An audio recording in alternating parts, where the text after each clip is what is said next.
प्यारे बच्चों, hope that कि आपको लेक्चर समझ में आ रहे होंगे। आज का नया टॉपिक है क्लास 12th का एक वीडियो के साथ में, जो है गॉस लॉ के ऊपर। इसके गॉस लॉ के प्रूविंग के ऊपर है। तो गॉस लॉ की प्रूविंग में क्या है कि यहाँ पर एक आपका गॉसियन सरफेस होता है। ये वो क्या है? Gaussian surface. सपोज दैट यहाँ पर आपका एक चार्ज इनसाइड है, यहाँ पर चार्ज है इनसाइड प्लस क्यू। ये है proving of Gauss law. Gauss law की कंडीशन क्या है उसको फिर बताऊंगा। तो इसमें से यहाँ पर आपने एक छोटा सा एरिया लिया जिसको हमने एईएस कह रहे हैं, और इसका नाम है ई, और इसका यहाँ पर आपके पास डीएस भी इसी साइड को है। मैंने उस दिन बताया था कि कोई डीएस भी कह सकता है या कोई डीई भी कह सकता है, डीए भी कह सकता है। तो यहाँ पे डीएस और डीए दोनों की बात बराबर है। ठीक है। अब इस किसी पॉइंट पी पर अगर यहाँ से यहाँ तक का डिस्टेंस आपके पास आर है, तो इस पॉइंट पर इलेक्ट्रिक फील्ड कितना होगा? इस पॉइंट पे electric field EP equals to 1/4πε0 Q upon of R square. कितना हो गया? Q upon of R square. कहाँ पर? इस EP equals to 1/4πε0 Q upon of R square. P पर इलेक्ट्रिक फील्ड की कंडीशन आपकी ये है। अब इस स्मॉल सरफेस पर जितने भी फ्लक्स आपके पास हो गए, तो सपोज दैट एक कंडीशन आपकी ये हो गई, एक कंडीशन आपकी यहाँ पर ये गई, और इससे इसमें से जो फ्लक्स पास होगा, द फ्लक्स पासिंग थ्रू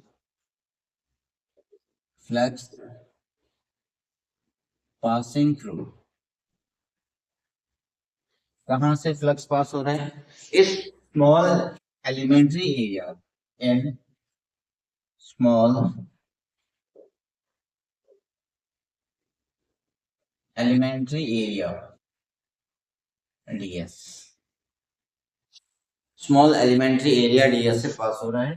तो अब phi equals to total phi कितना बचेगा? फाई इज इक्वल्स टू यानी डी फाई का वर्क कर लेते हैं, क्योंकि स्मॉल एरिया की बात करें तो डी फाई इक्वल्स टू, मैंने उसमें क्या बताया था आपके पास, E इंटू डी एस।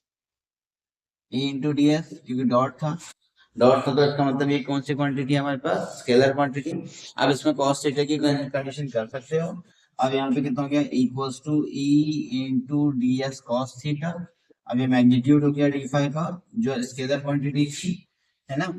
अब इसमें से स्केलर क्वांटिटी में से यहाँ पर क्या होता है कि as the direction of E and ds is same, that is theta equals to 0 degree। मैंने उसमें बहुत अच्छा लेक्चर दिया था इसके ऊपर, क्योंकि जब एरिया वेक्टर और इलेक्ट्रिक फील्ड की डायरेक्शन सेम होती है तो उन दोनों के बीच का जो एंगल होगा वो कितना होगा? 0 डिग्री। अब ये कितना हो गया? तो E इंटू ऑफ ds, ये कितना आ गया आपके पास? D phi. अब टोटल फ्लक्स की बात कर रहे हैं।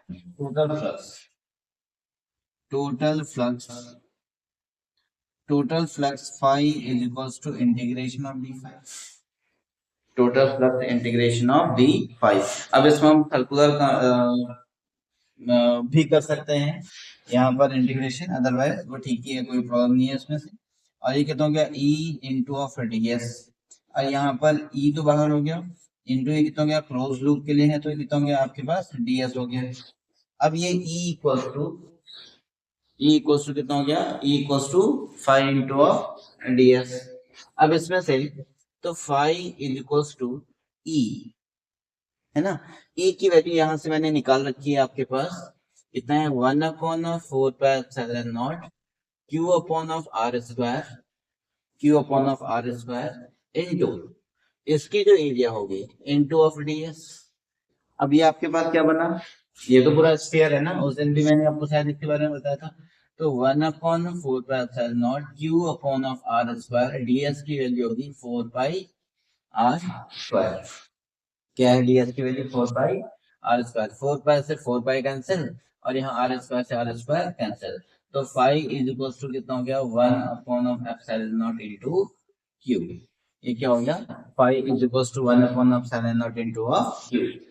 ठीक है, ये आपके पास गॉस थ्योरम हो गया है। अब ये क्या है, जो आपका टोटल फ्लक्स है, तो फ्लक्स इक्वल्स टू यहाँ पर क्यू की हम बात कर रहे हैं, नेट चार्ज की बात कर रहे हैं, इसके बाद कर रहे हैं नेट चार्ज। नेट चार्ज का मतलब हो गया वही, फॉर मल्टीपल ऑफ चार्जेस के लिए भी क्या है आपके पास, ट्रू है, और उस मल्टीपल ऑफ चार्जेस के लिए additive property of the charges लगाएंगे, तो सबको ऐड करके जो आंसर हमारा बचेगा, आइदर वो हो सकता है पॉजिटिव चार्ज हो, आइदर वो हो सकता है नेगेटिव चार्ज हो, उन सबको ऐड करने के बाद जो हमारे पास नेट चार्ज आएगा उसके इक्वल होगा। ठीक, अब इसके बाद ये आपका गॉस, ये आपका क्या हो गया, Gauss law.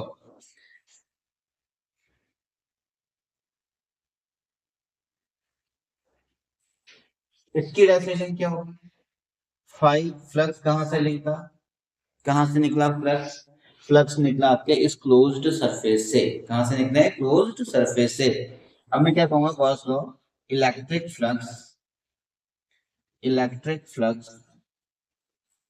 Passing through, passing through any closed, any closed surface, any closed surface called Gaussian surface, called Gaussian surface। अब देखो स्टेटमेंट अपने अकॉर्डिंग बन रहा है, इसके according the flux passing through the, total भी कह सकते हैं, electric flux passing through the any close surface called the Gaussian surface is 1/epsilon naught times, 1/epsilon naught times किससे, Q net, net charge, net charge enclosed, कहाँ पे होगा, net charge enclosed by the surface, enclosed by, enclosed by the closed surface, electric flux passing through the closed surface, any closed surface called the Gaussian surface is 1/epsilon naught time the total charge enclosed by this closed surface। ये आपका Gaussian surface का statement, Gaussian surface sorry Gauss law का statement, Gauss law की proving आपके पास में आ गई है। ठीक है, अभी कह रहा है कि गॉस लॉ कहाँ कहाँ पे एप्लीकेबल है, Gauss law is applicable, Gauss law is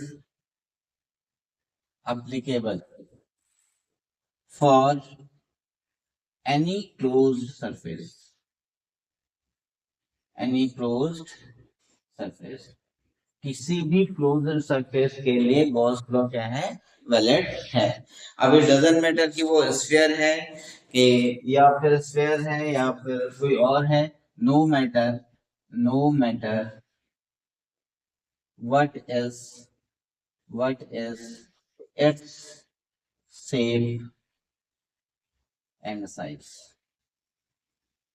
ये कोई मैटर नहीं करता कि क्या उसका शेप क्या होगा, उसका साइज क्या होगा। ठीक है, तो Gauss law is applicable for all these conditions, all the closed surface, it doesn't matter either it is a sorry what is the shape and size, it doesn't matter, लेकिन closed होना चाहिए, open surface के लिए possible नहीं होगा। ठीक है, और नेक्स्ट, अब Q इक्वल्स टू, जो यहाँ पे Q नेट है, Q net equals to total charge, total charge enclosed by the surface, enclosed by the surface, total charge enclosed by the surface, total charge enclosed by the surface, no matter, no matter, कोई matter नहीं है, the charge is inside or on the surface, वो चाहे वो inside हो चाहे वो on the surface हो, कोई मैटर नहीं करता, लेकिन उस क्लोज सरफेस में टोटल कितना चार्ज होगा ये आपके पास उसमें क्या करता है, मैटर करता है। उसके बाद और आउटसाइड के लिए भी हो सकता है, ऑन द सरफेस और आउटसाइड ऑफ द सरफेस, और आउटसाइड ऑफ द सरफेस। कहाँ पे, सरफेस के आउटसाइड भी हो सकता है, उस सब के टोटल चार्ज के इक्वल होगा।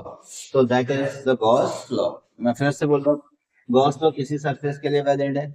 हमने यहाँ पे ये जो गॉसियन सरफेस होता है वो हम अपने मन से बना सकते हैं, कहाँ कहाँ पे बन सकता है वो उसकी पॉसिबिलिटीज के ऊपर डिपेंड करता है, हम उसको फॉर्मेट कर सकते हैं। तो दैट इज व्हाट, तो पहले मैंने क्या किया, इस पॉइंट पे इलेक्ट्रिक फील्ड निकाला बाय डेफिनेशन से, और उसके बाद हमने क्या किया कि द फ्लक्स पासिंग थ्रू, कि इसके पास से फ्लक्स को निकाला। फ्लक्स क्या था हमारे पास, E into d S cos theta, और E into d S cos theta को क्या हमने किया था डी फाइव कोस E इंटू डी एस हो गया।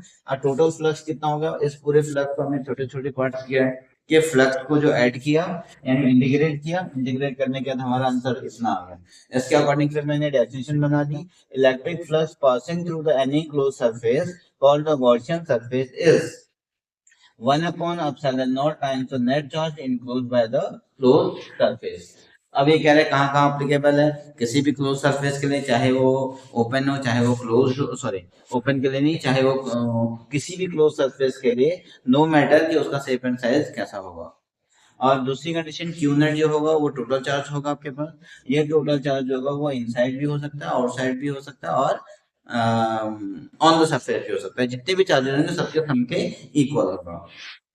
ठीक, आप वीडियो को पॉज करके इसके नोट्स बना लो, और जब तक मैं इसको इरेज करता हूँ चैनल को लाइक शेयर एंड सब्सक्राइब जरूर करें।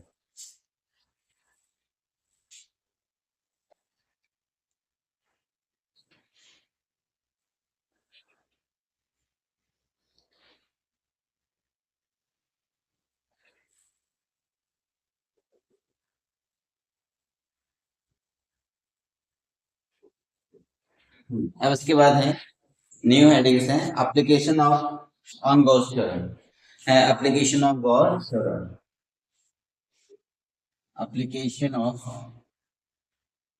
Application of Gauss theorem.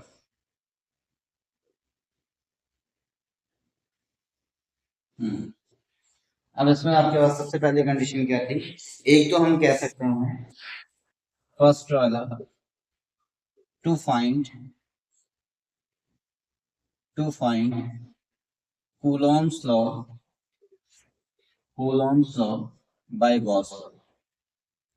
हमें कूलॉम लॉ से गॉस लॉ को फाइंड आउट करना है, फ्रॉम बाय गॉस लॉ से इससे क्या करना है, फाइंड आउट करना है। ठीक है, अब ये कैसे होगा, सबसे पहले हमें गॉसियन सरफेस है एक वो कंडीशन बनाना है। तो यहाँ से हमने एक चार्ज था प्लस क्यू चार्जेस था, और इमेजनरी सरफेस हम बना सकते हैं। मैंने अर्लियर अभी जो गॉसियन सरफेस की जो कंडीशन बोली थी, एन इमेजनरी सरफेस, इसको मैंने बना दिया कि यहाँ पे एक इमेजनरी सरफेस हो गया, ये इसके चारों तरफ मैंने एक इमेजनरी सरफेस बना दिया, और इसमें भी एक पर्टिकुलर ये कंडीशन लेगी, इसकी वजह से इसमें जो प्लस क्यू चार्जेस है इसकी वजह से जो डायरेक्शन होगी वो क्या आउटवर्ड होगी, इसकी इलेक्ट्रिक फील्ड की डायरेक्शन आउटवर्ड है, और ये आपके पास क्या है, इनटू डी एस, इनटू कितना है डी एस। अब जो इसका जो फ्लक्स निकला, flux equals to d into E into d s हो गया, ई इंटू डी एस हो गया, है ना, ई into d S. Total flux की बात करेंगे तो मुझे इसको इंटीग्रेट करना होगा, तो अभी कितना बचेगा, integration E into of D s, और इक्वल्स टू कितना हो गया, E into 1/4 pi r square. अगर यहाँ से यहाँ तक की डिस्टेंस कितनी है आपके पास, आर, तो ये हो गया आपके पास 5 बाई कैलकुलेशन, है ना, ये कैसे हो गया, बाई डेफिनेशन। ये कितना हो गया, बाई डेफिनेशन। डेफिनेशन से ये हो गया कि flux equals to this one. अब by Gauss law, by Gauss law Gauss law से क्या था, phi is equals to 1/(epsilon naught) into Q. क्या था, 1/(epsilon naught) इंटू ऑफ क्यू। ठीक है, तो अब ये इक्वेशन सेकंड हो गया, ये इक्वेशन फर्स्ट हो गया। तो as equating equation first and second, हमने इक्वेशन फर्स्ट और सेकंड को क्या कर दिया, इक्वेट कर दिया, इक्वल कर दिया। तो अब क्या कंडीशन आ गई इसमें से, ये फाई और ये फाई दोनों हो गया, तो E into of 4 pi r² equals to one upon epsilon naught into of Q, नहीं अब one upon epsilon naught into of Q, ये दोनों इक्वेशन को यहाँ से इलेक्ट्रिक फील्ड निकला तो कितना गया 1/4 pi epsilon not into of Q, ये आपकी इलेक्ट्रिक फील्ड निकल गई। ठीक है, अब by definition of the electric field, अब मुझे यहाँ से फोर्स निकालने हैं, तो बाय डेफिनेशन ऑफ किसकी, by definition of electric field, electric field की डेफिनेशन क्या कहते हैं, E is equals to F upon Q not, क्या कहते हैं, E equals to F upon Q not. अब तो यहाँ से हमने क्या कर दिया कि F equals to Q not into of E, अब E की वैल्यू रख देंगे तो into 1/4 pi epsilon not and Q upon of R square. So F equals to 1/4 pi epsilon naught and Q into Q naught upon of R square. ये कौन सा force आ गया, Coulomb's का लॉ इलेक्ट्रोस्टैटिक फॉर्म में आ चुका है। तो पहले एप्लीकेशन तो ये हो गया इसका, by two find the Coulomb's law by Gauss law. ठीक है, क्लियर हो गया, तब तक इसको पॉज करके इसको कॉपी करो।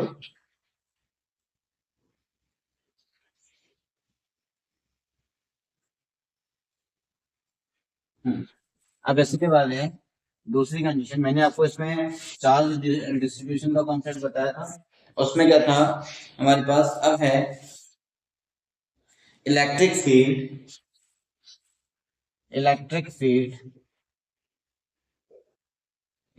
Field due to long electric field due to charge wire due to charge wire of infinite length. ये अपने आप में बहुत इंपॉर्टेंट है, ये शायद एक एनसीईआरटी में इसका एक क्वेश्चन भी है, हमें उसको पहले देखना है।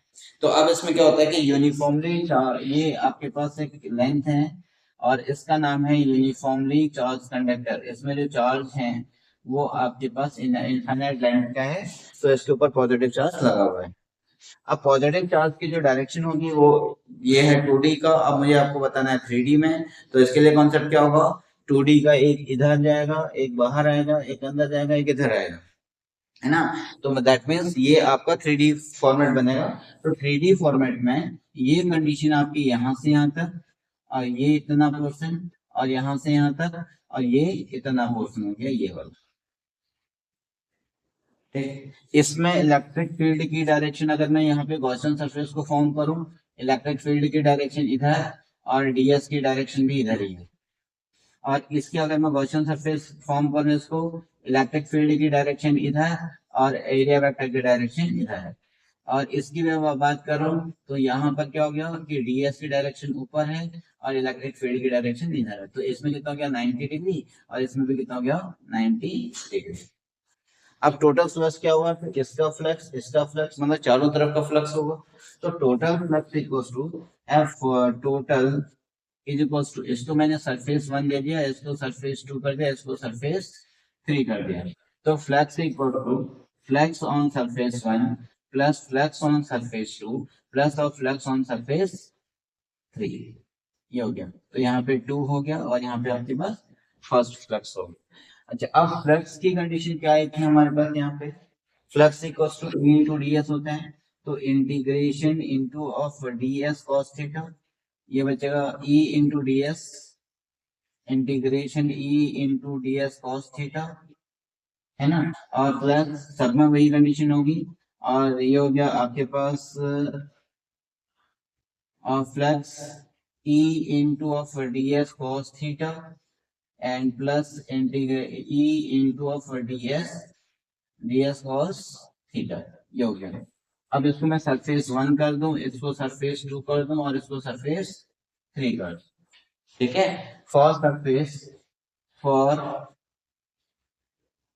सरफेस 2 and 3 2 and 3 2 and 3 तो थीटा इक्वल्स टू कितना है आपके पास 90। तो अब ये कितना हो जाएगा, so E integration E into of D S cos 90, E into of D S cos 90 की वैल्यू कितनी हो सकती है, E into of D S cos 90 की वैल्यू कितनी हो सकती है 0, है ना। तो ये कंडीशन ये कितनी होगी, दैट इज द 0। अब बचा क्या आपके पास, तो flux total equals to flux total equal to only flux 1 E into of ds cos 0, क्योंकि फर्स्ट के लिए दोनों के डायरेक्शन सेम है ना। तो कितना हो गया cos 0, तो दैट इक्वल्स टू व्हाट, इसमें क्या बच गया आपके पास, ये हो गया E इंटू और ds। अब ये E इंटू और ds जो कंडीशन आई हमारे पास, ये कैसा है, ये एक सिलेंडर बना, सिलेंडर का चारों तरफ का ऊपर और बेस और टॉप को रिमूव कर दिया गया है। तो क्या बच गया सिलेंडर के चारों तरफ, तो सिलेंडर के चारों तरफ की लेंथ क्या होती है, एरिया क्या होती है, curved surface area of a cylinder. तो curved surface area of cylinder क्या हो गया हमारे पास, तो phi E is equals to, अच्छा phi total equals to E into 2 pi R, A into 2 pi R, H भी होता है, तो इसकी लेंथ आपके पास क्या है एल। तो ये आपका फाई टोटल आ गया, है ना। अब आपको इसमें से इलेक्ट्रिक फील्ड निकालनी है, ये तो इक्वेशन आ गया first. But phi total equals to, but by Gauss law क्या कहते हैं, Gauss law are equals to phi is equals to phi equals to 1 upon of epsilon not Q net, ये हो गया, है ना। तो अब ये दोनों इक्वेशन इक्वल हो गया आपके पास, second equating equation first and second, तो क्या मिल गया हमें, equating equation first and second. अब हमें क्या मिला फर्स्ट और सेकंड से, E into 2 pi R L equals to Q 1 upon epsilon not Q net, ये हो गया। अब यहाँ से E equals to 1 upon of epsilon not Q upon of 2 pi R L, कितना हो गया 2 पाई आर एल। अच्छा इसके बाद यहाँ पर है, ये स्पेस की कमी हो रही है, ओके तो ये कंडीशन आपके पास ये एक तो याद है। अब यहाँ पे लेकिन but Q upon of L equals to lambda, linear charge density थी, तो अभी कितना हो जाएगा, so E equals to 1 upon of epsilon not Q upon of 1 upon of 2 pi 1 upon of epsilon not, फिर Q upon of L equals to कितना हो गया lambda upon of 2 pi R। तो इसको फाइनली हम ये कर सकते हैं कि lambda upon of 2 pi epsilon not into of R, ये मेरे पास क्या है इलेक्ट्रिक फील्ड की कंडीशन आ गई। जिसके केस में अच्छा ये हट गए, तो ये इसमें वीडियो में नहीं दिख रहा है, तो इक्वल्स टू मैं इसी को यहाँ पे कर दे रहा हूँ, E is equals to 1 upon 2 epsilon not lambda upon of 2 pi R, lambda upon 2 pi R, ये हो गया हमारे पास आंसर इसका। अच्छा फिर भी हट गया है,